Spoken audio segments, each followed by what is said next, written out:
China's economy is slowing down as it adjusts to a harsh zero-COVID strategy and declining global demand. Soon-to-be-released official growth numbers for the July-September quarter are anticipated. If they show a decline in the world's second-largest economy, the global recession will rise. Beijing's target of 5.5% annual growth is currently unattainable, even though officials have minimized the importance of achieving the goal. China nearly missed experiencing a contraction from April to June. Some economists predict no growth this year. The nation may not be experiencing extreme inflation like the US and UK.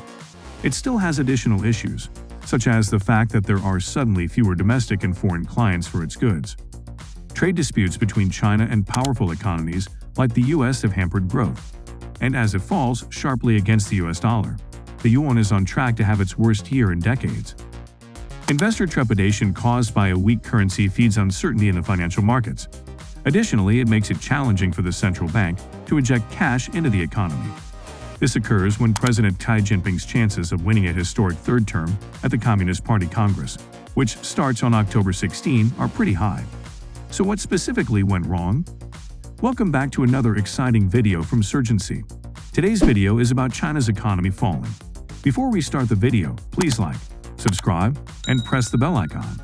Number 1. Zero COVID is wreaking havoc. COVID outbreaks have hampered economic activity across industries in several cities, including manufacturing areas like Shenzhen and Tianjin. Primary services are under pressure because people are also not spending money on items like food and drink, retail, or tourism.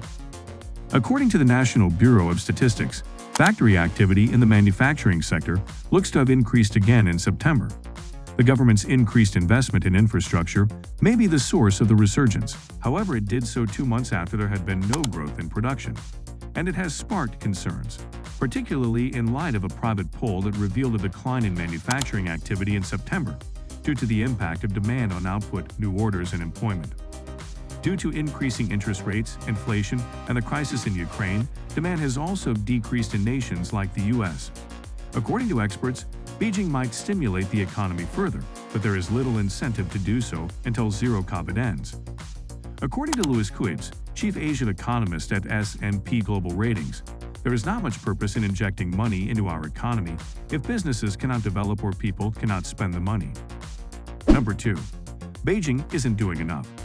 Beijing has intervened. In August, it unveiled a 1 trillion yuan, $203 billion, 180 billion pounds, plan to support startups, infrastructure, and real estate.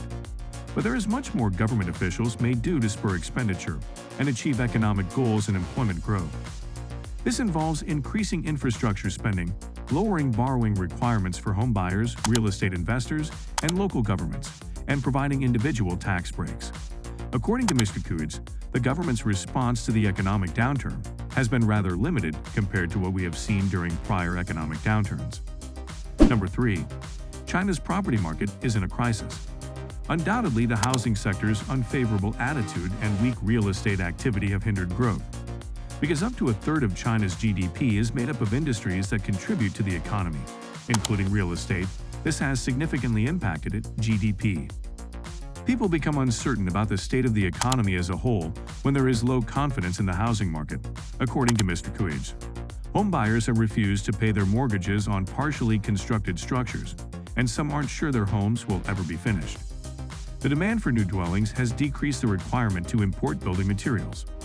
Home prices have fallen by more than 20% this year, despite Beijing's efforts to support the real estate industry. Property developers are under pressure, analysts say. Therefore, government action to restore trust in the real estate market may need to go further. Number 4. Climate change is making matters worse. The effects of extreme weather are beginning to linger on China's businesses. In August, the central belt city of Chongqing and the southwest province of Sichuan were devastated by a severe heat wave followed by a drought. In a location where hydropower is nearly exclusively the only energy source, the demand for air conditioning increased and eventually overloaded the electrical grid. Factories, including well-known producers like Tesla and iPhone maker Foxconn, were compelled to reduce their hours or close. China's Statistics Bureau said in August that compared to the same period in 2021, profits in the iron and steel industry alone had decreased by more than 80%. Beijing ultimately came to the aid of farmers and energy businesses with tens of billions of yuan. Number 5. China's tech titans are losing investors. It is not assisting that China's digital giants have been the target of a 2-year-old regulatory campaign. In the most recent quarter, Tencent and Alibaba announced their first sales decline. Tencent's profits plummeted by 50%, while Alibaba's net income dropped by 50%.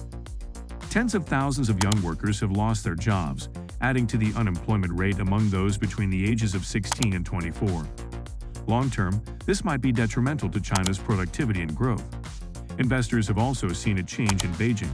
As Mr. successful on power titans, some of China's most prosperous private enterprises are now subject to more scrutiny. Foreign investors are pulling their money away from the market as state-owned businesses seem to be gaining popularity. While Warren Buffett's Berkshire Hathaway is selling its investment in electric vehicle manufacturer BYD, Japan's SoftBank withdrew a sizable sum of money from Alibaba. Investments in Tencent have lost more than $7 billion just in the second half of this year. Additionally, the U.S. is taking strict measures against Chinese firms listed on its stock exchange. In a report, S&P Global Ratings recently stated that certain investment decisions are being postponed, and some foreign corporations are seeking to increase output in other countries. Beijing may no longer be as welcoming to foreign investors as it once was, but Mr. Xi is endangering the prosperity that has propelled China in recent decades. That's all for today. Thanks for watching the video. If you enjoyed it, please like, share, and subscribe to our channel for more exciting content.